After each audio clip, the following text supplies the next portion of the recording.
Hello everyone, welcome back to the Bharadwaj economics classes. Class 10th में marketing and sales हम पढ़ रहे हैं, जिसमें यूनिट 4 करियर्स इन सेलिंग हमारा चल रहा है। इसकी 2 वीडियोस हम बना चुके हैं, थर्ड आज बना रहे हैं। और इसमें आज हम पढ़ेंगे skills in selling and their training.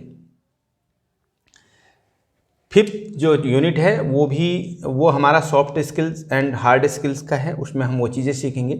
लेकिन आज हमें यहाँ पढ़ना है कि स्किल्स, कौन से स्किल्स की नीड होती है एक सेल्स पर्सन को। देखिए, जब कोई भी सेल्स मैन या सेल्स पर्सन कहते हैं, वो किसी भी कंपनी के प्रोडक्ट को सेल करने जाता है, चाहे वो इंडिविजुअली किसी के पास पहुँचे, चाहे वो किसी बिजनेस इंस्टीट्यूशन में पहुँचे या बिजनेस पर्सन के पास पहुँचे, चाहे वो गवर्नमेंट के पास पहुँचे।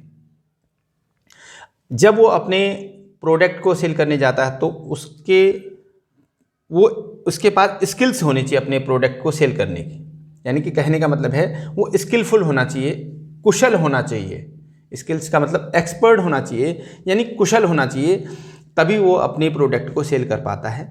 अगर वो एक्सपर्ट नहीं है, स्किलफुल नहीं है, तो उसे ट्रेनिंग की नीड होती है। तो आज हम इसमें पढ़ेंगे कि एक सेल्स पर्सन को कौन कौन से स्किल्स की नीड होती है। फर्स्ट है पीपल स्किल।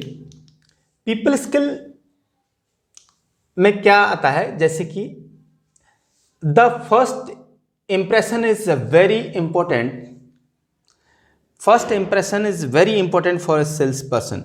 एक सेल्स पर्सन के लिए पहला इंप्रेशन जो कस्टमर के सामने वो पहली बार जाता है, वो बहुत इंपॉर्टेंट होता है। So a sales person should have a pleasing personality. तो जो एक सेल्स पर्सन की जो पर्सनैलिटी है, जो व्यक्तित्व है, वो प्लीजिंग होना चाहिए, बड़ा खुश दिल होना चाहिए, वो उसका अच्छा लगना चाहिए कस्टमर को। उसका जो व्यक्तित्व है एक सेल्स पर्सन का, उसका बोलने का तरीका, उसका सामने प्रेजेंटेशन का तरीका बहुत अच्छा लगना चाहिए। और वो ऐसा नहीं कि वो दुखी सुखी सा उसके पास जाए, कस्टमर के पास अपने प्रोडक्ट को सेल करने, ऐसे नहीं, बड़े खुश दिली से जाए, वो अच्छे से जाए, तो ये उसकी प्लीजिंग पर्सनैलिटी होती है। He should be good at hard skill. वो हार्ड स्किल में भी बहुत अच्छा होना चाहिए। जैसे हार्ड स्किल का मतलब टॉकिंग एंड प्रेजेंटेशन, जो बात कर रहा है उसके साथ, कस्टमर के साथ बात करना और अपने प्रोडक्ट को का प्रेजेंटेशन करना, उसे दिखाना, उसके बारे में बताना, वो उसमें बहुत परफेक्ट होना चाहिए। एज वेल एज, और उसके साथ साथ क्या, सॉफ्ट स्किल्स। सॉफ्ट स्किल का मतलब है लिसनिंग विद कंसर्न, उसको सुनना, उसकी बात को केयरफुली, विचार पूर्वक उसे सुनना कि कस्टमर क्या चाहता है, उसकी रिक्वायरमेंट क्या है, जिससे कि वो प्रोफेशनल तरीके से अपने प्रोडक्ट को। Communication skills. कम्युनिकेशन स्किल्स में यानी कि वो बात करने का तरीका, उसे कैसे करना चाहिए उसे। A sales person needs to be a good communicator. एक अच्छा कम्युनिकेटर होना चाहिए, जो बहुत अच्छी बातचीत करने वाला होना चाहिए। He should have abilities to communicate and convince the prospects. Prospects का मतलब है कस्टमर जो बनने वाला है, उसको कन्विंस करना, उसको राजी करना, उसको कम्युनिकेट यानी कि उसके साथ बातचीत करने की योग्यता उसमें होनी चाहिए, बहुत अच्छी एबिलिटी उसमें होनी चाहिए। सेकंड हो गया कम्युनिकेशन स्किल्स। अब थर्ड स्किल है कंपनी इंफॉर्मेशन। जिस कंपनी में एक सेल्स पर्सन वर्क कर रहा है, उस कंपनी के बारे में पूरी जानकारी, अपने प्रोडक्ट के बारे में पूरी जानकारी उसे होनी चाहिए। अब कंपनी इंफॉर्मेशन में क्या चीज़ आती है, he should be familiar with various product assortments and number of variants, physical characteristics and size। क्या है कि एक सेल्स पर्सन जो है वो अपनी कंपनी के प्रोडक्ट के बारे में बहुत ज़्यादा फेमिलियर का है, मतलब बहुत ज़्यादा जानकारी उसे रखनी चाहिए, उसे बहुत ज़्यादा उस जानकारी उसे होनी चाहिए। विद वेरियस प्रोडक्ट असोरमेंट्स, उसके जितने भी प्रोडक्ट का, असोरमेंट्स का मतलब होता है वर्गीकरण, यानी कि क्लासिफिकेशन। प्रोडक्ट किस किस टाइप का है वो सारी जानकारी उसे होनी चाहिए। द नंबर ऑफ वेरिएंट्स, कितने वेरिएंट्स हैं, कितने प्रकार के प्रोडक्ट्स वो कंपनी बनाती है उसके बारे में उसे पता होना चाहिए। फिजिकल कैरेक्टरिस्टिक्स, उनके जो फिजिकल कैरेक्टरिस्टिक्स क्या हैं, उनकी खूबियाँ क्या हैं, वो चीज़ पता होनी चाहिए। एंड साइज, किस किस साइज में प्रोडक्ट अवेलेबल है वो पता होना चाहिए। फीचर्स पता होना चाहिए, उसमें क्या क्या फीचर्स हैं प्रोडक्ट में, ये एक सेल्स पर्सन को पता होना चाहिए। एडवांटेजेस, उसके क्या फ़ायदे हैं, एंड बेनिफिट्स, यानी कि एडवांटेजेस क्या, उसमें एडवांटेजेस और बेनिफिट्स, उसके फ़ायदे नुकसान जो भी हैं, उसके फ़ायदे या जो उसमें एडवांटेज है वो क्या है, ये उसे मालूम होना चाहिए। और उसके बाद सेकंड है, he should know the operations and application of the product. एक जो अच्छा सेल्स पर्सन है उसको वो उस प्रोडक्ट, जो भी वो प्रोडक्ट को सेल कर रहा है, चाहे वो प्रोडक्ट बड़ा हो या इलेक्ट्रॉनिक आइटम हो या चलने वाला हो या कुछ ऐसी मशीनें हों, कोई भी प्रोडक्ट हो, उसका operations and applications of the product, यानी कि उसका संचालन और उसका अनुप्रयोग, यानी कि किस तरह से उसे चलाएंगे, ऑपरेट करेंगे, और किस तरह से उसके कौन कौन से यूजेज हैं, कहाँ कहाँ उसका यूज होगा, किस टाइप से उसका यूज होगा, वो सारी चीज़ें भी उसे पता होनी चाहिए जिससे कि वो कस्टमर को समझा सके। उसके बाद थर्ड है नॉलेज ऑफ प्राइसिंग पॉलिसी, उसे प्राइसिंग पॉलिसी की नॉलेज होनी चाहिए, यानी कि कैश डिस्काउंट कितना है, क्रेडिट पॉलिसी क्या है, किस तरह से वो EMI में दे सकते हैं, यानी कि किस तरह से वो इंस्टॉलमेंट्स में दे सकते हैं, कितना वो इंस्टॉलमेंट में स्टार्टिंग में लेंगे, कितना उसे बाद में पेमेंट करने के लिए कहेंगे। वो जो कंपनी की प्राइसिंग पॉलिसी है, अपनी कंपनी किस टाइप से उसे प्रोडक्ट को सेल करती है, वो सारी पता उसे होनी चाहिए, सारी चीज़ें मालूम होनी चाहिए एक सेल्स पर्सन को। और उसके बाद फोर्थ है knowledge of exchange policy, transportation charges etcetera. जो शिपिंग चार्जेज जो भी है, ये जैसे कि कंपनी फ्री शिपिंग करती है, फ्री पहुंचाती है, और ट्रांसपोर्टेशन चार्ज है, यानी कितना ट्रांसपोर्टेशन चार्ज है, कितना नहीं है, और एक्सचेंज पॉलिसी है, कितने टाइम में एक्सचेंज करेगी, ये सारी पॉलिसीज भी उसे पता होनी चाहिए एक सेल्स पर्सन को। तो आप ये तीनों पॉलिसीज आपकी समझ में आ गई। अब फोर्थ स्किल है मार्केट इंफॉर्मेशन। एक सेल्स पर्सन को मार्केट इंफॉर्मेशन पूरी तरह होनी चाहिए। Knowledge about both urban and rural markets in very essential for a salesman. एक सेल्समैन के लिए चाहे अर्बन हो चाहे रूरल हो, चाहे शहर नगरीय क्षेत्र का हो, यानी कि शहर का हो, चाहे गांव का हो, उस मार्केट के बारे में, दोनों तरह के मार्केट के बारे में, दोनों साइड के जो भी है मार्केट के बारे में पूरी जानकारी होनी चाहिए।